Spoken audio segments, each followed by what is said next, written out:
السلام علیکم ورحمۃ اللہ وبرکاتہ۔ یہ فتنہ انکار سنت یا منکرین سنت کا فتنہ کوئی نیا فتنہ نہیں ہے، یہ بہت شروع سے ہی ہے۔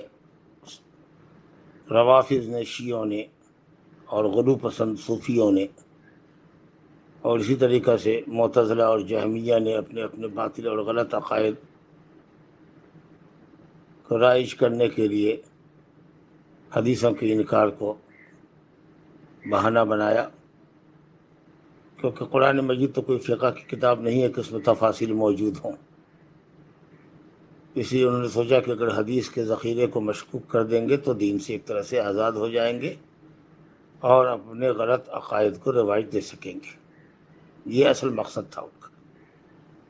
آج تک منکرین سنت متفق نہیں ہوئے کہ وہ 2 وقت کی نماز پڑھیں گے کہ 3 وقت کی پڑھیں گے، اور 1 رکعت پڑھیں گے کہ 4 رکعت پڑھیں گے، کیونکہ اوقات ناموں کے ساتھ قرآن مجید میں ذکر نہیں ہے۔ کچھ اوقات بیان کیے گئے ہیں: قبل غروب الشمس، سورج ڈوبنے سے پہلے، قبل طلوع الشمس، سورج اگنے سے پہلے۔ اس طرح سے کچھ اوقات ہیں۔ رکعتوں کی کوئی وضاحت نہیں ہے، اسی 1 رکعت پڑھ لیا ہو گئی نماز۔ زکوٰۃ کی فرضیت تو ہے، لیکن کتنے مال میں کتنی زکوٰۃ دینی پڑے گی؟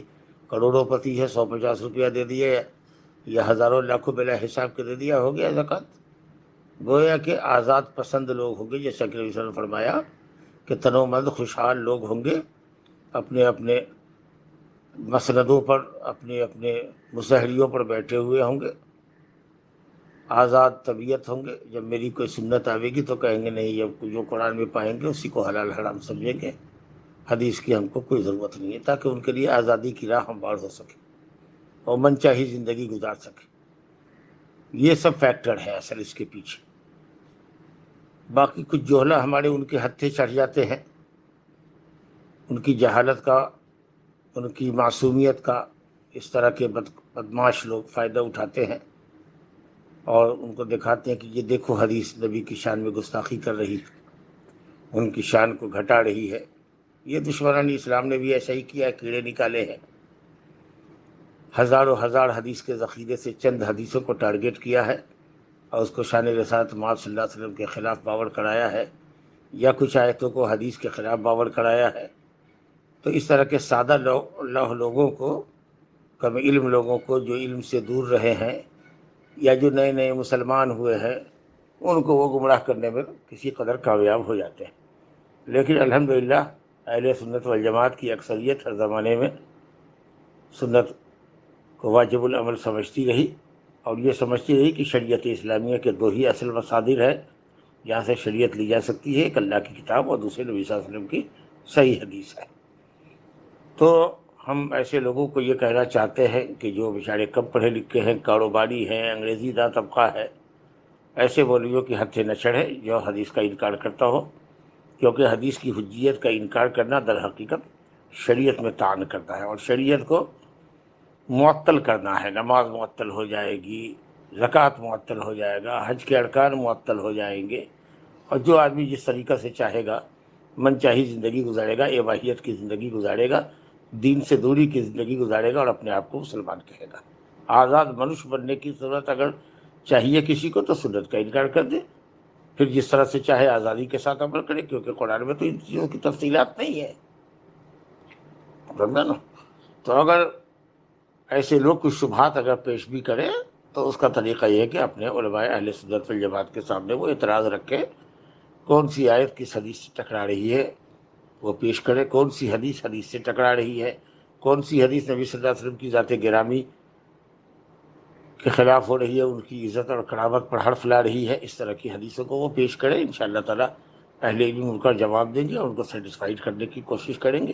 اگر طبیعت میں خباثت نہیں ہوگی تو انشاءاللہ حق کو قبول کر لیں گے، لیکن یہ جان کے چلے کہ جن روات کے ذریعے حدیث نقل ہوئی ہے وہی ہمارے لیے قرآن کے بھی ناقل ہے۔ اگر آپ ان پر طعن کرتے ہیں تو قرآن پر بھی طعن ہو جائے گا۔ اس طریقہ سے یہ سارا اسلامی ڈائنامٹ ہو جائے گا۔ اس لیے اہل سنت والجماعت کا اجماعی فیصلہ ہے کہ اگر کوئی شخص جان بوجھ کر کے بھی اگر حدیث کی حجیت کا اور اس کے شرعی دلیل ہونے کا انکار کرتا ہے تو وہ اسلام سے خارج ہے۔ لا حول ولا قوت الا باللہ۔ تو ہم ایسے نوجوانوں سے کہتے ہیں کہ ایسے گمراہ لوگوں کے فتنے میں نہ پڑے جن کے پیچھے بہت سارے فیکٹر ہیں حدیث کو انکار کرنے کے، کوئی معقول وجہ نہیں ہے۔ باقی رہا اگر کوئی چیز نہیں سمجھ میں آتی ہے آپ کو، یا لگتا ہے کہ یہ حدیث ایک دوسرے سے ٹکرا رہی ہے، تو آپ اہل علم سے رجوع کیجیے، الحمدللہ اس کا جواب ہے۔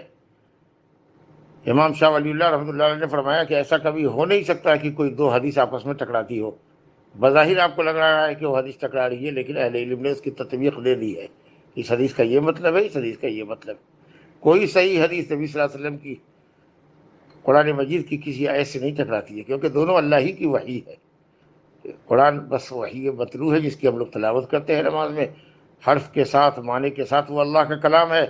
اور حدیث جو ہے وہ معنوی اعتبار سے اللہ کا کلام ہے، الفاظ نبی صلی اللہ علیہ وسلم کے ہیں یا صحابہ کرام کے ہیں جو عربی داں ہوتے تھے۔ تو شبہ ہو تو آپ شبہ کو پیش کیجئے، نہ یہ کہ آپ سنت کے ذخیرے کا انکار کر کے دائرہ اسلام سے نکل جائیے۔ فاتقوا اللہ یا عباد اللہ، اللہ کے بندو اللہ سے ڈرو، اور اس طرح کے مغفلین اور اس طرح کے منکرین سنت جو اسلام سے مرتد ہے، ایسے لوگوں کے ہتھے مت چڑھو۔ اگر کوئی شبہ ہے تو شبہ پیش کرو کہ یہ کیا بات ہے، اس حدیث پر یہ اعتراض پڑتا ہے، اس کا کیا جواب ہے۔ انشاءاللہ اہل علم آپ کو جواب دیں گے باذن اللہ تعالی۔ ھذا ما عندی، یہ مختصر سی نصیحت ہے جو ہم اپنے نوجوانوں کو کرنا چاہتے ہیں، اور اللہ تعالیٰ دلوں کا حق کی طرف پھیرنے والا ہے۔ اللہ تعالیٰ ہم سب کے دلوں کو سنت پر، کتاب و سنت پر، اپنے صحیح دین پر اللہ تعالیٰ مضبوطی کے ساتھ جمع کے رکھے، اور فتنہ پردازوں سے، دین میں شبہات پیدا کرنے والوں سے اللہ رب العالمین ہم سب کو محفوظ رکھے، آمین۔ وصلی اللہ علی نبینا محمد وآلہ وصحبہ اجمعین۔